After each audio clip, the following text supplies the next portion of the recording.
नमस्कार मित्रांनो, गुन्हेगारी क्राईम स्टोरी चॅनलवरती सर्वांचं स्वागत आहे. आजची स्टोरी आहे पुण्यातील मोरगाव येथील सुलोचना नावाची 26 वर्षाची तरुणी. दिसायला सुंदर होती. गरीब असल्यामुळे तिला शिक्षण सोडावं लागलं. भावाची जबाबदारी अंगावर होती, कारण भावाला व्यसन लागले, त्याच्यामुळे तो काम करत नसायचा. आईवडील गेलेले होते, त्यामुळे ती छोटे मोठे कामं करू लागली.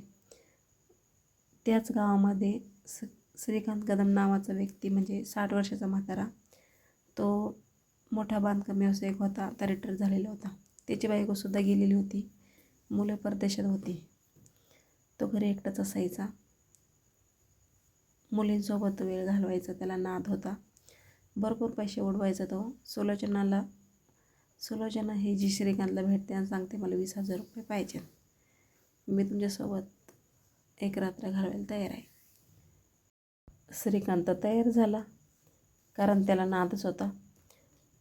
त्यानंतर दोघंजण भेटल्यानंतर एक दिवस पोलिसांना कॉल गेला की खोलीमधून वास येतोय. पोलिस तिथं आले, दरवाजा तोडला. श्रीकांतचा मृतदेह आतमध्ये पडलेला होता. नग्न अवस्थेत डोकं फोडलेलं होतं. शेजारी एक हातोडी होती आणि बांगड्या पडलेल्या होत्या जे तुटलेल्या. तर सुलोचना तिथं नव्हती. सुलोचना तिथे आली होती, कॅमेऱ्यामध्ये कैद झालेलं होतं, पण जाताना ती दिसली नव्हती.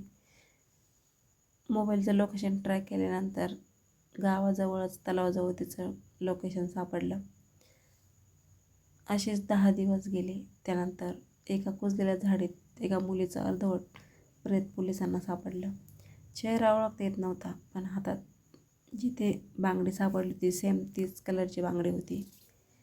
DNA टेस्ट केलं, पण ही बॉडी सुलोचनाची नव्हती.